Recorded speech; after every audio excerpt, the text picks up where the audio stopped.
안녕하세요. 새해가 오고 나서 이렇게 앞에 서서 인사를 처음 드리는 것 같습니다.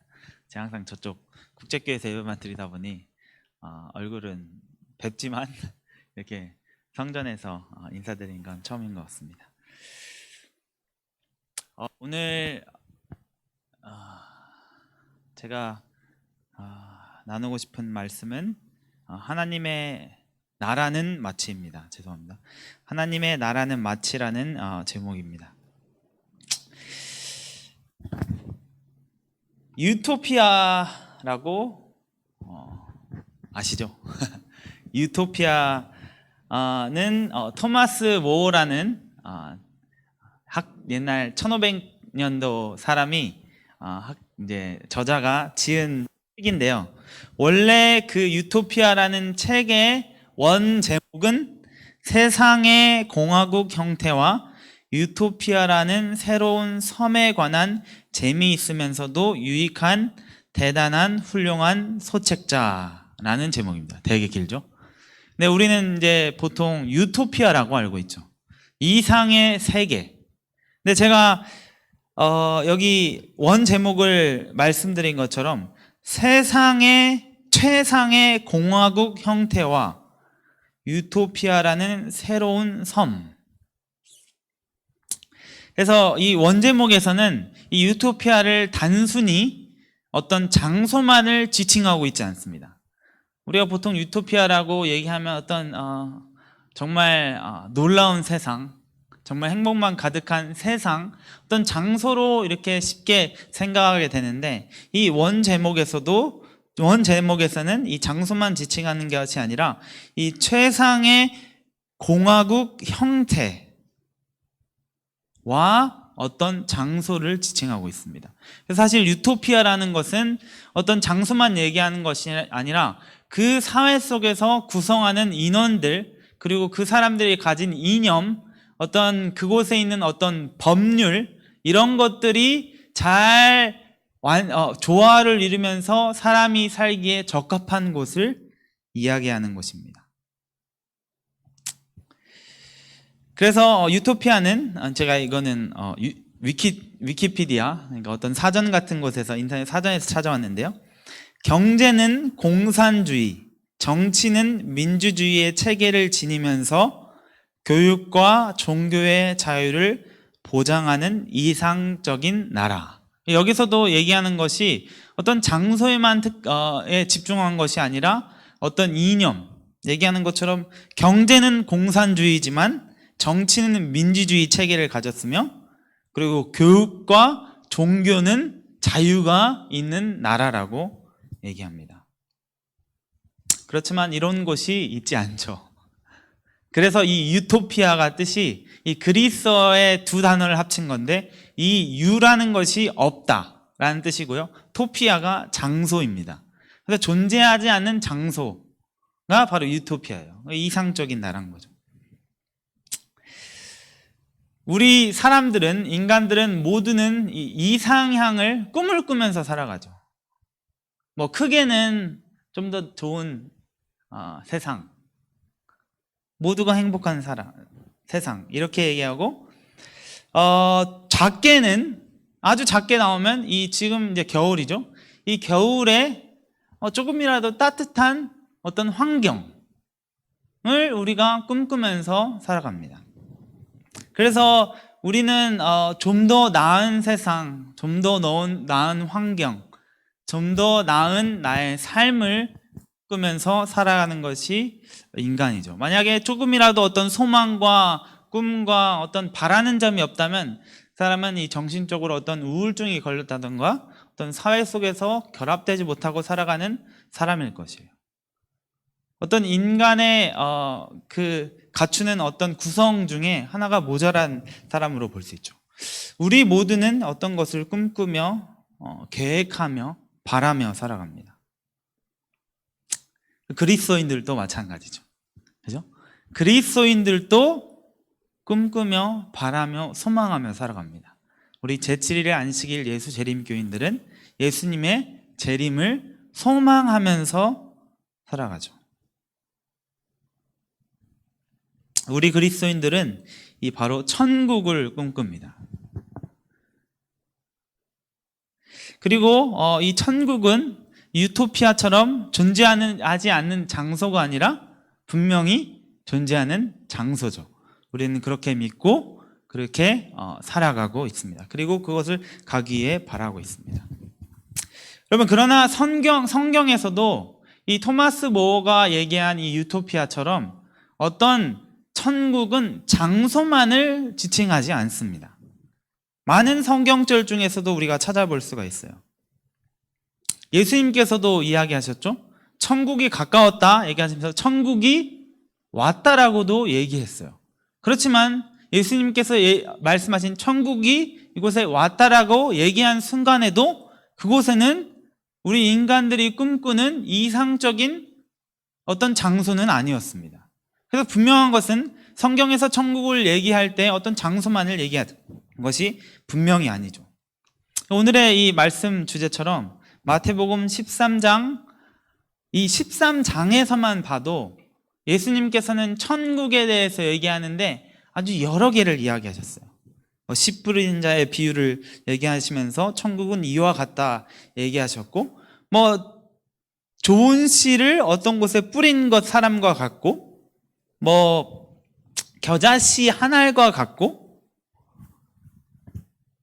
또 누룩과 같고, 감추인 보화와 같고, 값진 진주를 발견한 사람과 같고, 바다에 친 그물과 같고, 이 13장에서도 천국을 표현하는데 예수님께서도 여러 가지 비유를 드셨어요. 근데 이 13장뿐만 아니라 성경 전체에서도 이 천국은 예수님께서 무엇과 같다라는 것을 많이 말씀하셨어요.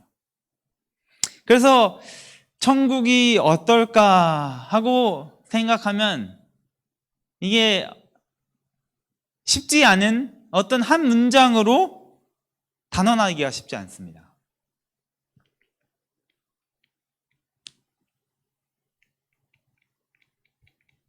죄송해요, 이게 안 넘어가네요. 한 장만 넘겨주시겠어요? 네. 천국은 여러 가지를 예수님께서 말씀하셨지만 한 가지로 얘기하기가 쉽지 않아요. 근데 쉽게 단정 지으면 어떤 장소가 아니라 어떤 다른 장소가 아닌 다른 것이 있다면 쉽게 얘기하자면 천국은 예수님이 있는 곳이라고, 예수님이 있는 곳이 천국이다 라고 우리가 쉽게 얘기할 수 있지만, 만약에 예수님께서도 그렇게 쉽게 설명할 수 있으셨다면 이렇게 많은 비유를 들어서 천국은 마치 이와 같다 말씀하지 않으셨을 거예요. 만약에 쉽게 예를 들면 천국은 내가 있는 곳이 천국이다 라고 얘기하실 수 있으셨지만 예수님께서는 그렇게 하지 않으셨죠. 천국은 마치 이와 같고 이와 같고, 이 비유를 말씀하신 이유도 이 성경에서 얘기한 것처럼 내가 너희에게 그대로 얘기해 줄 수 없으니까 비유로 예수님께서 말씀하시는 것이죠. 그래서 여러분, 천국이라는 것을 설명할 때 쉽게 단정할 수 없습니다. 그래서 여러 가지 의미들을 우리가 찾아봐야 돼요. 이 여러 가지 의미를 찾아가면서 살아가는 게 그리스도인이겠죠. 근데 그 중에 하나를 오늘 짧게 보면, 제가 이곳에 했는데 스크린에 올려놨는데요. 이 마태복음 13장 19절부터 23절에 있는 말씀입니다. 마태복음 13장 19절부터 23절에 있는 말씀입니다. 제가 읽어보겠습니다. 마태복음 13장 19절부터 23절에 있는 말씀입니다. 아무나 천국 말씀을 듣고 깨닫지 못할 때는 악한 자가 와서 그 마음에 뿌리운 것을 빼앗나니 이는 곧 길가에 뿌리운 자요. 이 씨 뿌린 자에 대해서 이제 설명을 하시는 거죠. 돌밭에 뿌렸다는 것은 말씀을 듣고 즉시 기쁨으로 받되 그 속에 뿌리가 없어 잠시 견디다가 말씀을 인하여 환난이나 핍박이 일어나는 때에는 곧 넘어지는 자요. 가시떨기에 뿌렸다는 것은 말씀을 들으나 세상의 염려와 재리의 유혹에 말씀이 막혀 결실치 못하는 자요. 23절, 좋은 땅에 뿌렸다는 것은 말씀을 듣고 깨닫는 자니 결실하여 혹 100배, 혹 60배, 혹 30배가 되느니라 하시더라. 아멘. 천국은 자가 씨 뿌리로 나가서 씨를 뿌리는 것이라고 말씀하셨죠. 근데 거기에서 가장 중요한 말씀은 마지막에 뿌려진 씨앗이죠. 좋은 땅. 그래서 이 씨 뿌리는 자에서 이해하기에 천국은 무엇이다 이해하기 위해서는 제가 이곳에 둔 것처럼 천국은 마치 저희가 듣고 깨달아 열매를 맺는 것이 천국인 것이죠. 그렇지만 이게 천국이 다가 아닙니다. 여러 천국 중에 하나가 바로 저희가 듣고 깨달아 열매를 맺는 것. 다시 말해 우리가 만들어가는 것. 우리가 예수님의 말씀을 듣고 이곳에 얘기한 것처럼 결실을 맺는데 100배, 60배, 30배의 결실을 맺는 것이 천국이라는 것이죠. 그래서 말씀드린 것처럼 이거는 천국은 이렇다가 아니라 많은 천국 중에 하나인 것이죠. 그래서 더 넓은 의미에서 얘기하면 이 많은 것을 우리가 알아 우리가 천국을 만들어 가는 것입니다. 이 토마스 모어가 얘기한 어떤 장소뿐만이 아니라 어떤 사회적 이념, 사회적 형태인 것처럼 예수님께서도 얘기하신 이 천국은 어떤 하늘나라의 장소뿐만 아니라 그곳에 있는 사회적 이념, 사회적 형태입니다. 그래서 예수님께서는 이 땅에서도 천국이 있을 수 있다고 하셨어요.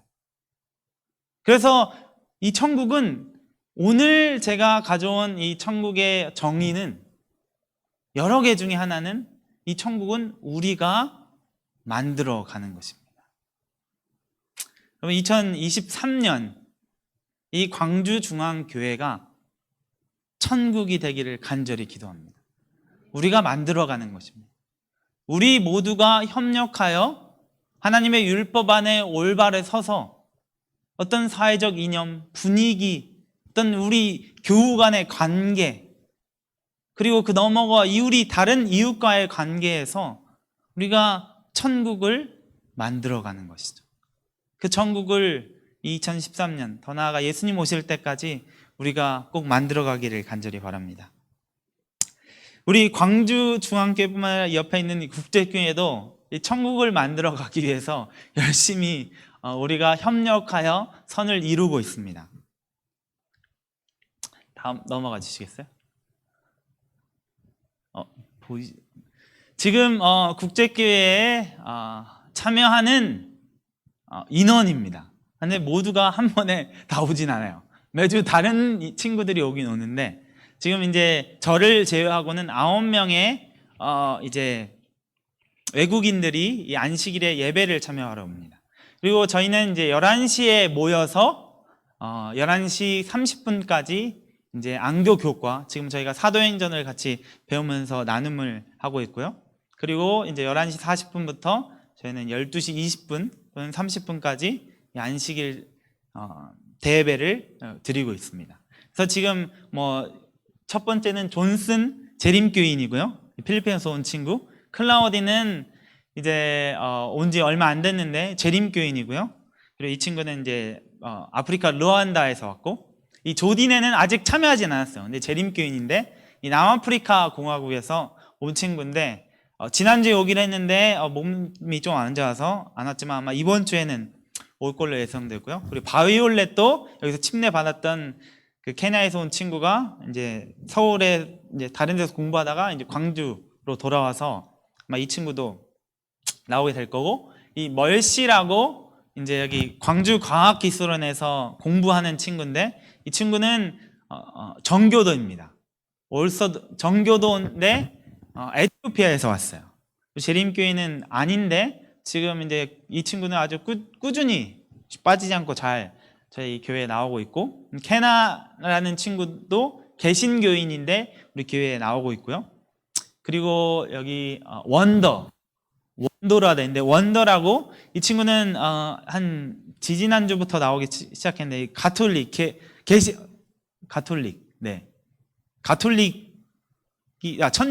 천주교인인데 지금 이 친구도 남아프리카 공화국에서 왔는데 이제 저희 교회에 참석하고 있고요. 디비암이라는 친구는 인도인데 이제 힌두교를 믿고 있어요. 이 친구도 나오고 있고, 데니스 친구는 뭐 여러 번 보셨겠지만 이 체코에서 온 친구는 무교입니다. 그래서 9명의 친구들이 이제 쭉 나오고 있고요. 또 넘겨주시겠어요? 네, 그리고 이제 구도자가 있는데 뭐 그 전이요. 디비암, 네, 이 전에, 네, 디비암이라고 우리 교회에 이제 가끔 나오는데 이 친구는 사실 저하고 성경 공부를 하고 있어요. 이제 주중에 만나가지고. 근데 힌두교 친구고, 데니스도 이제 무교고, 제실이라고 이 친구도 인도에서 온 친구인데 이제 힌두교 쪽이지만 거의 무교 같아요. 종교가 없는데 이 친구는 이제 나중에 곧 말씀드리겠지만 이 친구도 이제 구도자, 리나 친구도 이제 인도에서 온 친구인데 이 친구도 이제 구도자 한 명이고, 이제 원도도 사실 이제 그 천주교라서 저희 구도자 중에 한 명입니다. 다음 넘어가시겠어요? 그래서 이제 이런 친구들을 대상으로 넓히면 더 있습니다. 근데 좀 더 가까운 친구들, 좀 그래도 성경적으로 접촉하는데 전혀 거리낌이 없는 친구들만 이제 나열한 거예요. 그 외에도 많은 친구들이 있는데, 그래서 이제 올해는 저희가 이 영어 성경 캠프라는 프로젝트를 진행하고 있습니다.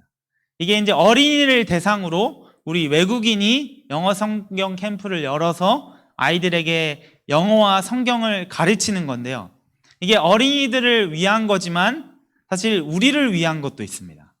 이제 저희가 2월 11일, 10일, 10일, 12일 이렇게 2박 3일로 잠은 자지 않고요. 진행하게 되는데 사실 저희가 처음 시작할 때 한 5, 6명 이제 외국인이었었는데 지금 이제 외국인만 9명, 저를 포함하면 이제 11명의 선생님들이 아이들에게 영어와 성경을 가르치게 됐습니다.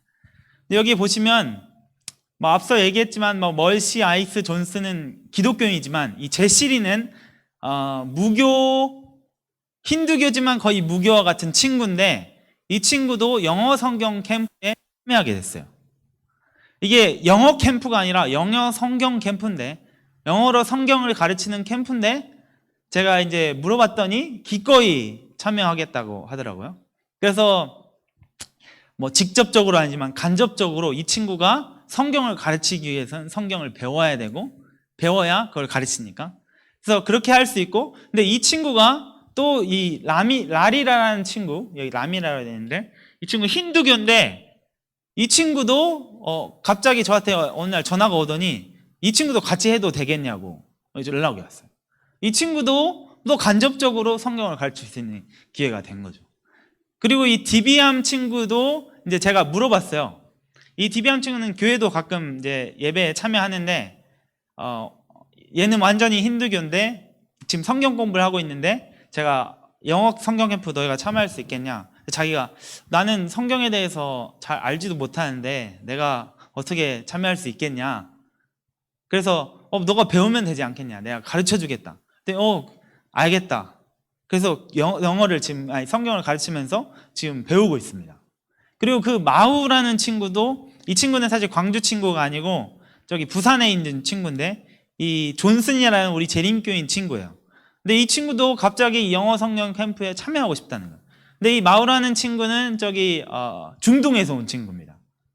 그래서 이 친구도 간접적으로 성경을 배울 수 있게 된 거죠.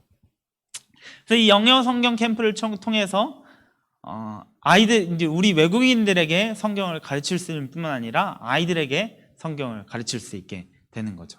그래서 저희가 이제 이 2023년에 많게는 4번을 계획하고 있습니다. 이제 여름에는 아주 좀 크게 이제 합회하고 협동해가지고 뭐 지금 정확히 플랜이 나오지는 않았지만 한 10일 정도의 캠프를 계획하고 있는데 이 캠프를 통해서 사실 광주에 있다가 공부를 끝내고 다른 지역으로 간 외국인들까지 연결해서 할 수 있는 어떤 다리가 나지게 되었습니다. 이제 한국에 이 영어 성경 캠프가 아니라 그냥 사설에서 어떤 회사에서 영어 캠프를 이 방학 기간에 이렇게 제공을 하거든요. 한국의 어린 아이들에게. 근데 이게 한 20일 진행하는데 뭐 그냥 참여하는 게 한 350만 원 되더라고요. 엄청난 금액이더라고요. 근데 우리가 이 10일 단위로 합회하고 협의해서 하면 우리는 훨씬 더 적은 금액으로 영어뿐만 아니라 성경까지 가르치면서, 근데 이 영어 캠프에 어떤 것들이 있냐면 그 코딩이라고 이제 어린 아이들이 배우는 게 있어요. 컴퓨터 이제 관련해서 컴퓨터 프로그래밍처럼 그것을 조금씩 가르치더라고요. 그래서 이제 이런 걸 생각하다가 제 든 생각이, 우리 한글 학교를 거쳐간 외국인들 중에 박사 공부하는 아이들이 참 많아요. 이제 그 중에 이제 정확히 또 제가 지금 머릿속에 떠오르는 생각하고 있는 친구는 이 비샬이라는 친구인데, 이 광주에 사는 1년 있다가 간 친구인데, 이 친구도 인도에서 온 친구거든요. 근데 이제 컴퓨터 프로그래밍 하면 인도 애들이 세계 탑입니다. 이 친구는 박사 공부를 하고 있어요. 대구에 가 있지만 이 친구에 연락해서 너가 여기 와서 스페셜 강의를 해줄 수 있겠냐 하면, 어차피 이게 영어 캠프를 참여하게 되면 앞서 말씀드린 것처럼 그냥 사기업에 참여하면 350만 원이거든요. 근데 이제 우리가 10일 동안 숙식 제공하고 일하면 어느 정도 비용을 받게 되면, 사실 이 외국인 친구들에게 우리가 알바비처럼, 용돈처럼 조금의 소정의 금액을 지급하고 이 친구를 초대해서 또 우리가 같이 만나는 시간과 이 캠프에 참여하게 되면 이 교사 수련회를 할 계획입니다. 그래서 우리가 뭐 최소 뭐 1박 2일 해가지고 우리의 성경 어떤 커리큘럼 이런 것들을 가르치면서 또 성경을 그 친구들에게 가르칠 수 있는 좋은 기회가 되겠죠. 그래서 이런 것들을 계획하고 있습니다. 그래서 저희는 이것뿐만 아니라 다른 영적 어떤 모임을 통해서 2023년에 우리 국제교회도 작은 천국을 만들어 갈 계획을 하고 있습니다.